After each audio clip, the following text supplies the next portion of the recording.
अहिले भएको भ्रष्टाचारको यो काण्डमा, शरणार्थीको काण्डमा यो ताप्केको बीड तात्यो, ताप्दै गरेको ताप्के चाहिँ सेलाएको छ। यो ताप्के नसेलाओस्, सिङ्गो देश र अन्तर्राष्ट्रिय समुदायले हेरेको छ। दोषी कोही पनि नहोम्कियोस्, मिलिजुली एकअर्कालाई जोगाउने काम नहोस्। माननीय अर्थमन्त्रीले विगतका वर्षहरूमा जस्तै गरिनेछले भरिएको, तात्विक रूपमा विगतका वर्षहरूको भन्दा फरक नरहेको विनियोजन विधेयक 2080 का प्राथमिकता तथा सिद्धान्तहरू प्रस्तुत गर्नुभएको छ।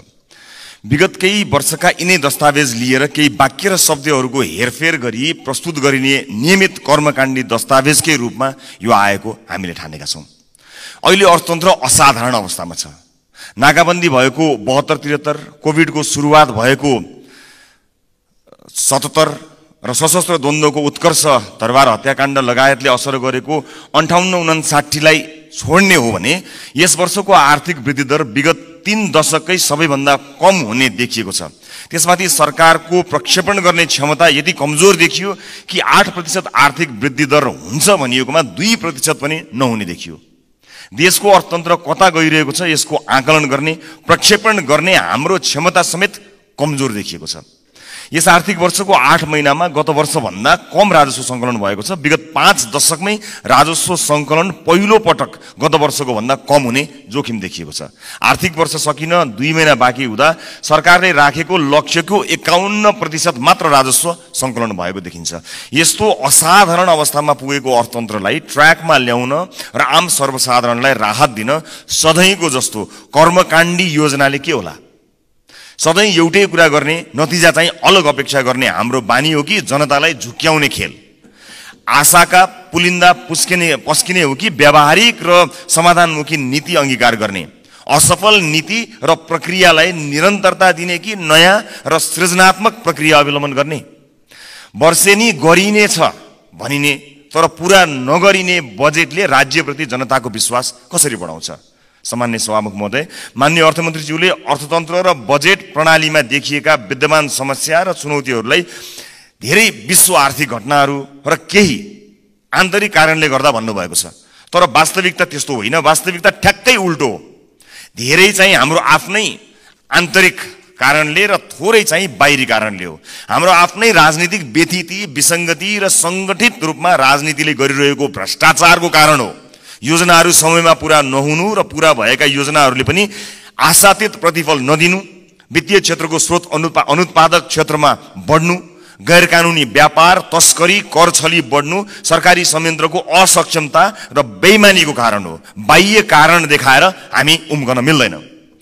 समग्रमा विनियोजन विधेयक 2080 का सिद्धान्त र प्राथमिकता पनि विगतका असफल आर्थिक नीतिको निरन्तरता हुन पुगेको छ। यसले नेपाली समाजको आजको समस्याको समाधान दिने देखिँदैन। सङ्कटग्रस्त नेपाली अर्थतन्त्रलाई सुधार गरेर देशको आर्थिक अवस्था बलियो बनाउने खालको यो बिल्कुलै छैन।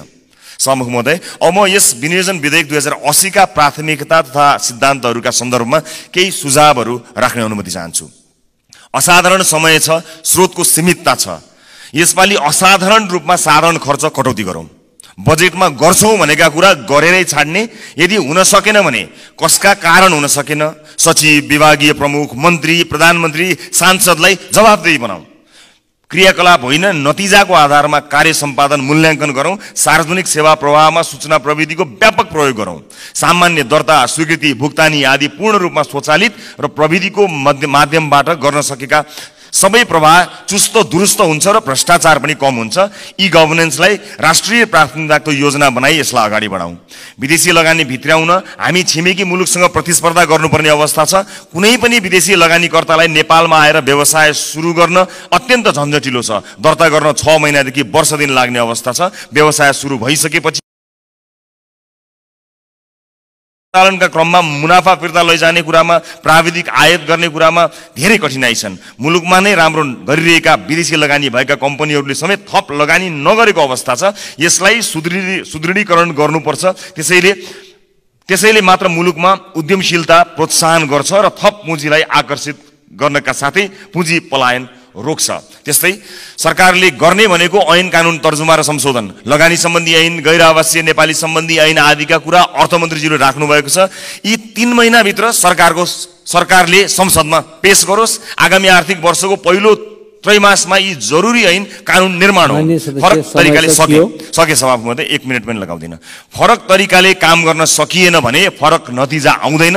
अहिलेको संकटबाट मुलुकलाई पार लगाउन माननीय अर्थमन्त्रीज्यूले विनियोजन विधेयकमा के फरक प्राथमिकता र सिद्धान्त लिनुभएको छ, यो संसदलाई विस्तृत व्याख्या सहित जवाफ दिनुपर्छ।